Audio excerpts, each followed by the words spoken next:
Hello विद्यार्थियों, आज अपने बात करेंगे एमए फाइनल के 9th पेपर सेकंड सामाजिक मानव शास्त्र सोशल एंथ्रोपोलॉजी एमए फाइनल प्रश्न पत्र 9th सेकंड में अशोक कुमार सहचार्य समाज शास्त्र राजकीय डूंगर महाविद्यालय बीकानेर। विद्यार्थी अपने नेक्स्ट क्लास में सामाजिक मानव शास्त्र की अध्ययन विधियों पर विषय पर चर्चा की थी, जिसमें ऐतिहासिक विधि को विस्तार से बताया गया था। अब अपने बात करेंगे ऐतिहासिक विधि की आलोचना क्या है। सामाजिक मानव शास्त्र में ऐतिहासिक विधि एक महत्वपूर्ण अध्ययन विधि रही है।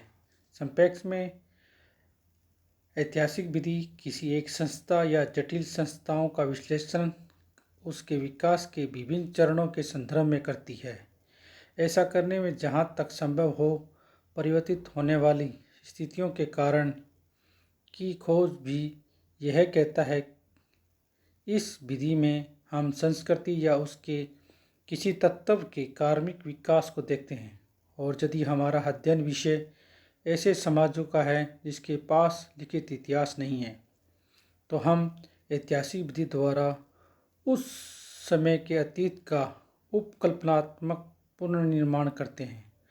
सामाजिक मानव शास्त्र वैज्ञानिकों ने ऐतिहासिक विधि का प्रयोग किया है, लेकिन 20वीं सदी के पहले दशक में आकर धीरे धीरे ऐसा प्रतीत होने लगा कि सामाजिक मानव विज्ञान जिन समस्याओं का अध्ययन करता है उनके लिए अध्ययन की विधि अधिक उपयोगी नहीं है।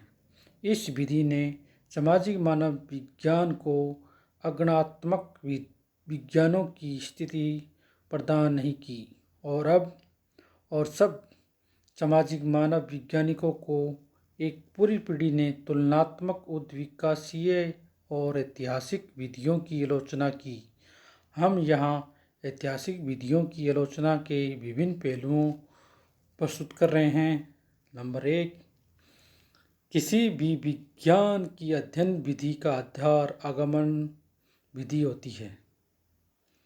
भौतिकवादी, भौतिकी, रसायन शास्त्र या कोई भी सामाजिक विज्ञान आगमन विधि द्वारा सामान्य नियमों को बनाता है, और इस प्रकार विज्ञान के ये सिद्धांत निगमनात्मक व्यवस्था का निर्माण करते हैं।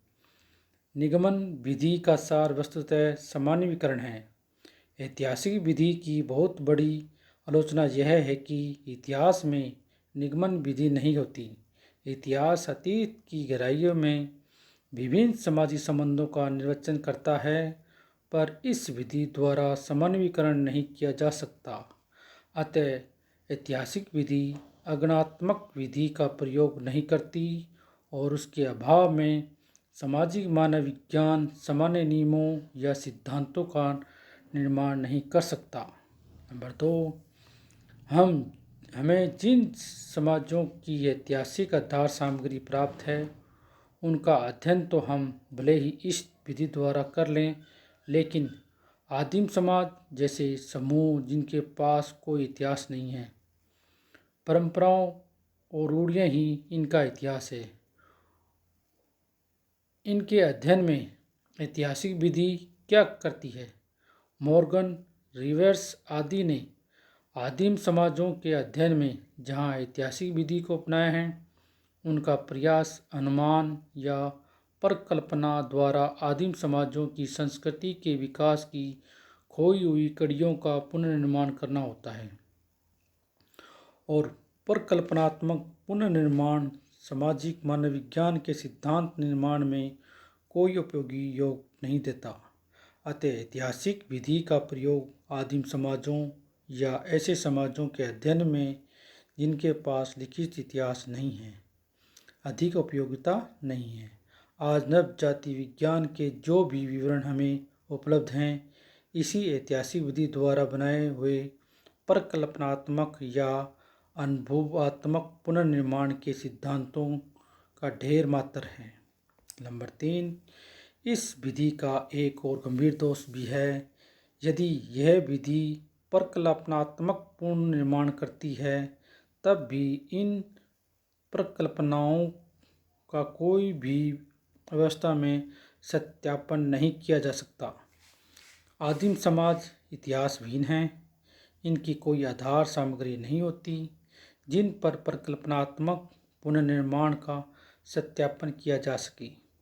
अतः इस विधि का परिकल्पनाओं को बनाना कोई दोष नहीं है, लेकिन इन परिकल्पनाओं का सत्यापन तो होना ही चाहिए, पर यह सत्यापन इस विधि द्वारा संभव नहीं है और यह इसकी बहुत बड़ी कमजोरी है।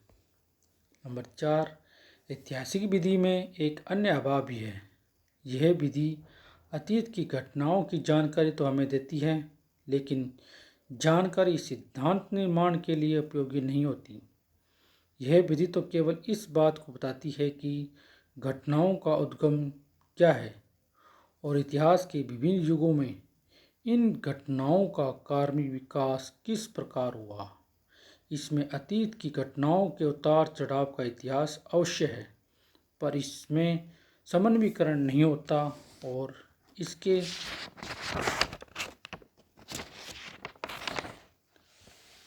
परिणाम स्वरूप सामाजिक मानव विज्ञान के सिद्धांत की विधि कमजोर पड़ जाती है।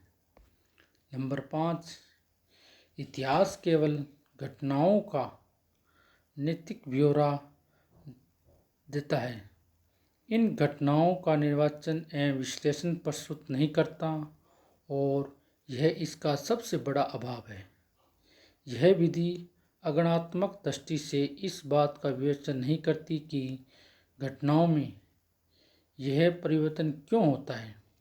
प्रसिद्ध समाजशास्त्री रैडक्लिफ ब्राउन ने ऐतिहासिक विधि की पूर्ण आलोचना इसी संदर्भ में की है।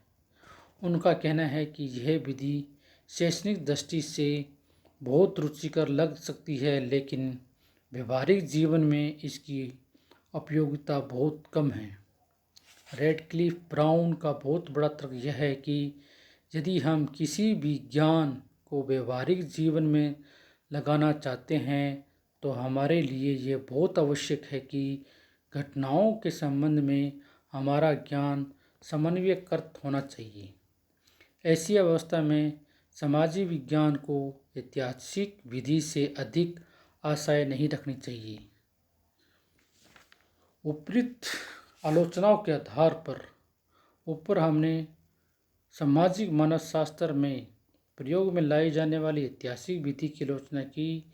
इस विधि के कुछ प्रभावों का उल्लेख भी किया है, लेकिन इसका अर्थ यह नहीं कि यह विधि आज उपयोग में लाई जाती नहीं है। वास्तवता यह है कि अध्ययन की कोई भी विधि सर्वांगीण रूप से पूर्ण नहीं हो सकती।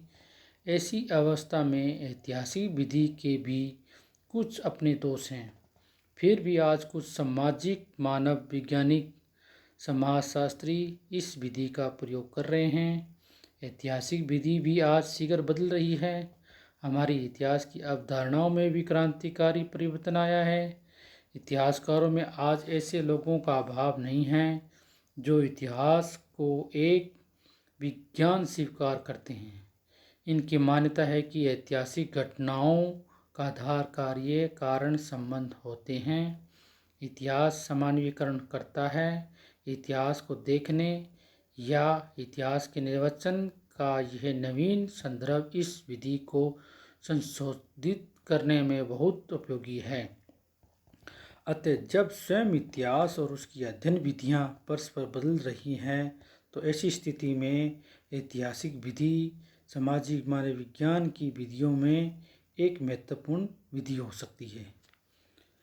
नेक्स्ट क्लास में अपने कराएंगे प्रक्रियात्मक विधि क्या है, प्रक्रियात्मक विश्लेषण अर्थ और विकास, प्रक्रियावाद सामाजिक मानव विज्ञान संबंधी स्वरूप, प्रक्रियावाद की 3 अवधारणाएं कौन कौन सी हैं, उसके विषय में अपने नेक्स्ट क्लास में इस पर चर्चा करेंगे।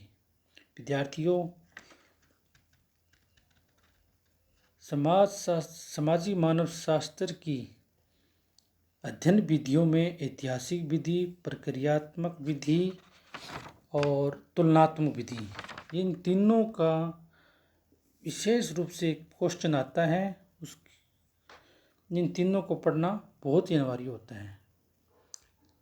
ठीक है विद्यार्थियों, नेक्स्ट क्लास में अपने प्रक्रियात्मक विधि का विवेचन करेंगे। धन्यवाद।